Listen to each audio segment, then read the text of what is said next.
ahead and move on to our first story, though. Now, our first story, quite a few episodes back, I don't remember exactly which one, I was talking about the staff of Moses, and I go, I wonder whatever happened to that thing. And YouTube user Alex F. reached out to me and says, oh, it's actually kind of well known where it's at. Well, let's take a quick look here. Now, what the staff of Moses is, I had to do a bunch of research on this.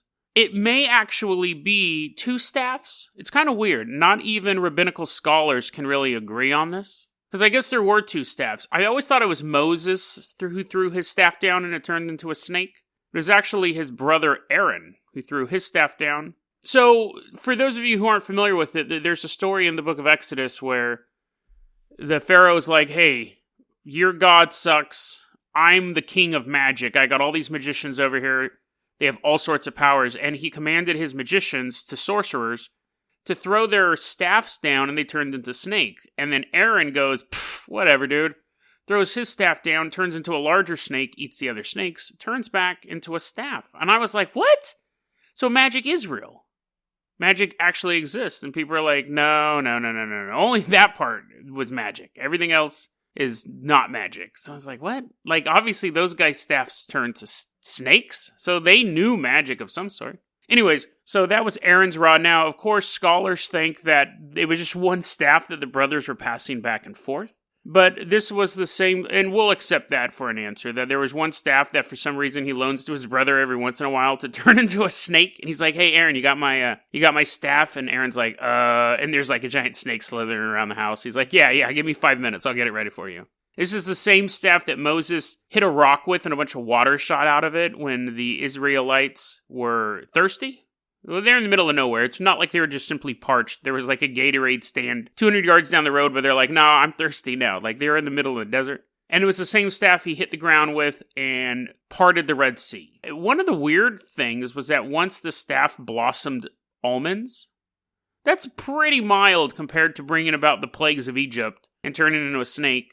And it's interesting because then there's like this retcon to it. None of this stuff is in the Bible, but there's been this retcon to it that the staff was actually created on the sixth day of creation. Wasn't mentioned, but God created this staff when he was creating the world. That's how powerful it is. He went out of his way to form this staff, and at one point the staff was stuck into the ground, and only someone worthy to lead the Israelites would be able to remove the staff from the ground, i.e. the sword and the stone. So it's interesting how these legends just continue to spread. I'm sure at some point in world history something was stuck somewhere, and they go, whoever's strong enough to do that can lead. And there is a very common corollary to that. If you can open a tight jar in a house, you are officially the man of the house, even if you're a woman. If you're strong enough to open a jar of pickles and nobody else can, that puts you in charge. It is your everyday sword in the stone. Now, of course, some people say that the staff was just a normal staff. And other people say that the staff itself was magical. The people who say it was normal said it's just a normal staff. God gave it power. And other people say, no, the staff itself has some sort of mystical quality to it. But what's interesting is we don't really know what happened to the staff after that. There's basically the story ends where when the first temple is destroyed in Israel, the staff was lost under the rubble of the temple. So that's way, way back in time. Other people say that it was locked in the Ark of the Covenant, and the Ark of the Covenant is another holy relic from the Bible. It's actually like a super weapon.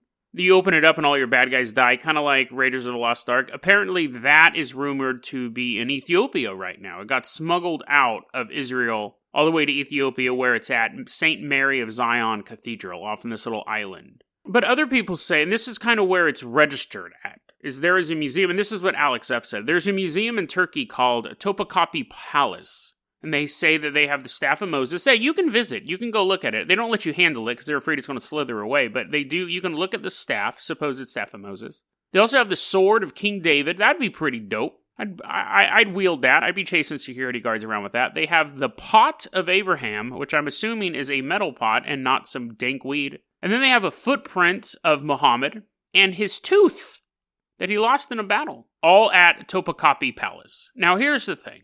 The tooth and the footprint and the pot and the sword are probably there.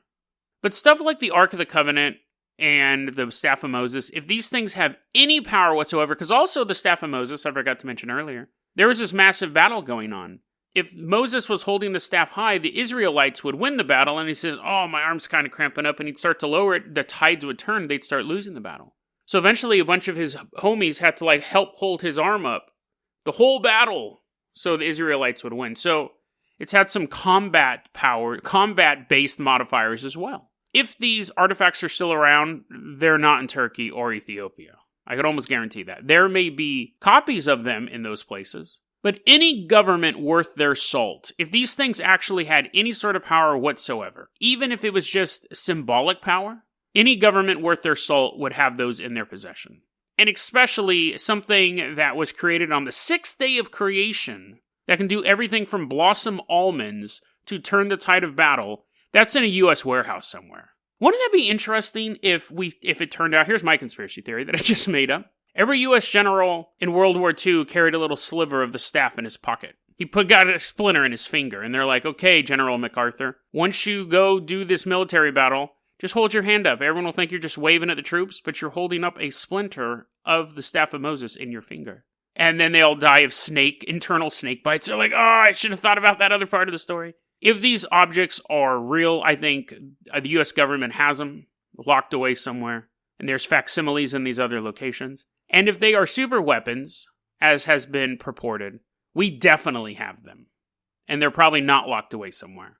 They've probably been used. There's a little conspiracy theory for you. That would be interesting to find battles that I've always thought, like, there's always these weird coincidences when you read about old-timey battles, and you're like, if it hadn't been for this factor, or because it was raining that day, or something like that, the U.S. won that battle. Maybe they're using some divine superweapon or some divine tool. Who knows? Or maybe it's just fate and luck and good strategic planning. So thanks, Alex, for reaching out and letting me know where that artifact supposedly is, but I doubt it's there.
That was a clip from our daily podcast, Dead Rabbit Radio. Dead Rabbit Radio is available anywhere that you listen to podcasts. It's daily paranormal, conspiracy, and true crime news.